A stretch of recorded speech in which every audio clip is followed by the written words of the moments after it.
بسم اللہ الرحمن الرحیم۔ اگر دولت سنبھال سکتے ہو تو کسی بھی نماز کے بعد انا اعطیناک الکوثر سینے پر ہاتھ رکھ کر پڑھ لیں، ذاتی مکان، گاڑی، بے تحاشا دولت آ جائے گی۔ محترم ناظرین، آج کا قیمتی وظیفہ میں آپ کو بتانے جا رہا ہوں۔ یہ ایک خاص عمل میں آپ کے ساتھ شیئر کر رہا ہوں۔ اس وظیفے کی اتنی برکت ہے کہ آپ کے بگڑے کام سنور جائیں گے۔ آپ کا دولت کا مسئلہ ہے، لڑائی جھگڑے کا مسئلہ ہے، گھر میں تنگ دستی، محتاجی ہے، گھر میں لڑائی جھگڑے بہت زیادہ ہیں، اگر کوئی بات نہیں مانتا، یا کاروبار اس میں برکت نہیں ہے، یا منافع نہیں ہے، یا کاروبار چل نہیں رہا، بس یہ ایک وظیفہ کرنے سے جو معجزات ہوں گے آپ دیکھتے رہ جائیں گے۔ اور کافی لوگ ایسے ہیں جو وظیفہ کر کے تھک گئے ہیں لیکن ان کو کامیابیاں نہیں ملتی، ان کے راستے میں اسی طرح کی رکاوٹیں ہیں، اسی طرح کی بندشیں ہیں، تو ان کے لیے بھی یہ عمل ہے،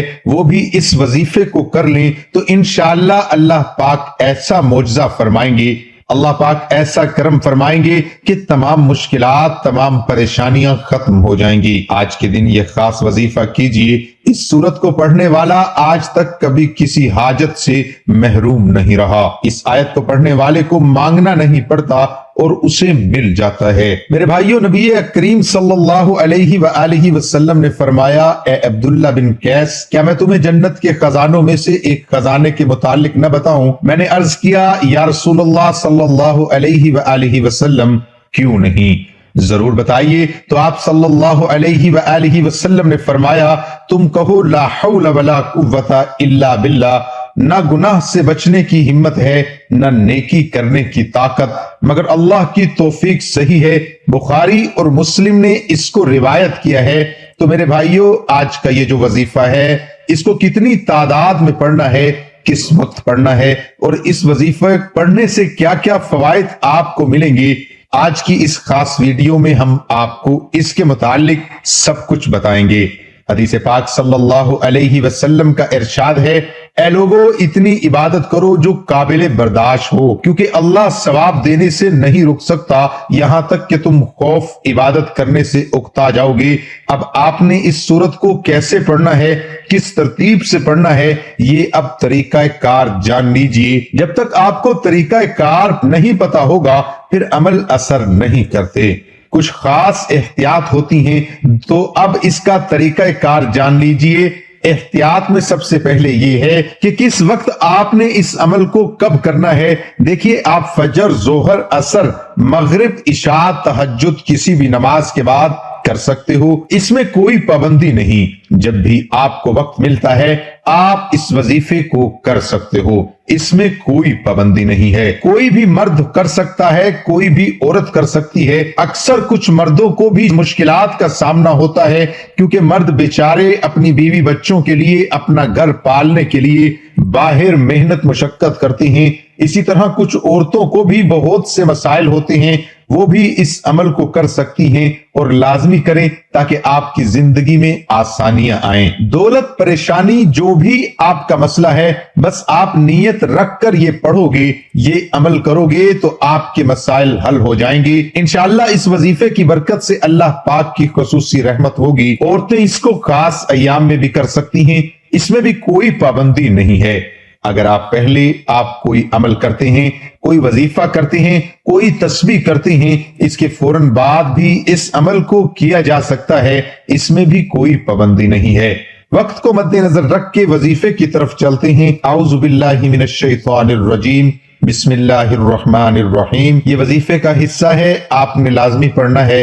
اس کے بعد آپ درود شریف پڑھیں گے، ایک بار میرے ساتھ بھی پڑھیے، اللہم صلی علی محمد وعلی آل محمد کما صلیت علی ابراہیم وعلی آل ابراہیم انک حمید مجید، اللہم بارک علی محمد وعلی آل محمد کما بارکت علی ابراہیم وعلی آل ابراہیم انک حمید مجید۔ یہ درود پاک آپ نے 7 بار پڑھنا ہے، آپ صلی اللہ علیہ وآلہ وسلم کی ذات پر۔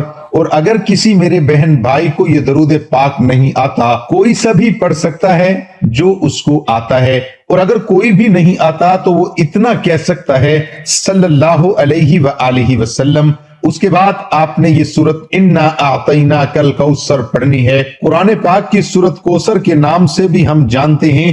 اس سورت کو آپ نے کب پڑھنی اور کیسے پڑھنی ہے، کتنی بار پڑھنی ہے، سب طریقہ بتاؤں گا انشاءاللہ۔ جب آپ اس وظیفے کو کریں گے یہ سب پریشانیاں آپ کے اوپر سے دور ہو جائیں گی۔ اللہ پاک اسی صورت میں ہمیں یہ آگاہ بھی کر رہے ہیں کہ ہم غمگین اور اداس نہ ہوں، کیونکہ ہر مصیبت کے بعد آسانی ہوتی ہے۔ لہٰذا اگر کوئی اللہ تعالیٰ کے دین پر ایمان رکھتا ہے، اللہ تعالیٰ کے وعدوں پر کامل بھروسہ رکھتا ہے اور اللہ تعالیٰ کے کلام اور رسول اللہ صلی اللہ علیہ وآلہ وسلم کی باتوں پر مکمل یقین رکھتا ہے، تو وہ مصیبت کے بعد آسانی ضرور دیکھے گا اور اس کی زندگی میں تنگی کے بعد خوشحالی ضرور آئے گی۔ آپ نے اس سورت کو صرف 21 بار سینے پر ہاتھ رکھ کر پڑھنا ہے، اچھی طرح پڑھنا ہے، اور جب آپ اس کو پڑھیں گے آپ کے ذہن میں آپ کے مقصد ہوں، جو آپ کے لیے مشکلات بنی ہوئی ہے، جو آپ کی حاجتیں ہوں، آپ یقیناً اس نیت سے ہی کریں گے کہ آپ کے تمام مسائل دور ہو جائیں۔ اب آپ نے وہیں بیٹھے جگہ چھوڑے بغیر لا حول ولا قوت الا باللہ العلی العظیم، لا حول ولا قوت الا باللہ العلی العظیم، صرف اتنا پڑھنا ہے کہ میں پورے یقین کامل سے کہتا ہوں کہ اس تسبیح کو ہر کوئی جانتا ہے۔ لا حول ولا قوت الا باللہ کا مطلب حضرت عبداللہ بن مسعود رضی اللہ عنہ فرماتے ہیں کہ لا حول ولا قوت الا باللہ کو میں نے رسول اللہ صلی اللہ علیہ وسلم کے سامنے پڑھا تو آپ صلی اللہ علیہ وسلم نے فرمایا کہ اس کا مطلب جانتے ہو کیا ہے؟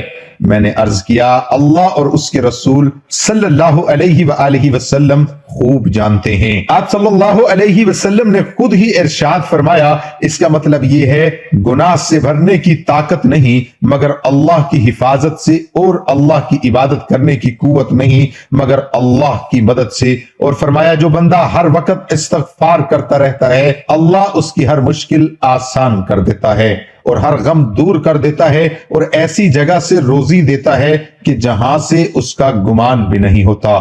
اس کی آپ نے 100 دانوں کی ایک تسبیح کرنی ہے، اس کے بعد آپ نے دعا کرنی ہے سبحان اللہ یا رب کریم، یا اللہ آپ کو اپنی شان کریمی کا واسطہ ہم گناہ گاروں پر اپنے گھر کے دروازے بند نہ کر، ہم سیاکار ہیں لیکن ہیں تو تیرے ہی بندے، تیرے سوا ہمارا کوئی سہارا نہیں، یا ذوالجلال والاکرام ہم تجھ سے اپنے گناہ کی معافی مانگتے ہیں جو تنہائی میں کیا یا محفل میں کیا، نادانی میں کیا یا انجانے میں کیا۔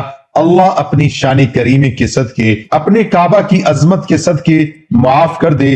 تمام دوستوں سے گزارش ہے کہ اللہ تعالیٰ کے 99 ناموں میں سے ایک نام ضرور ٹائپ کریں۔ اللہ ہم سب کا حامی و ناصر ہو۔ اللہ حافظ۔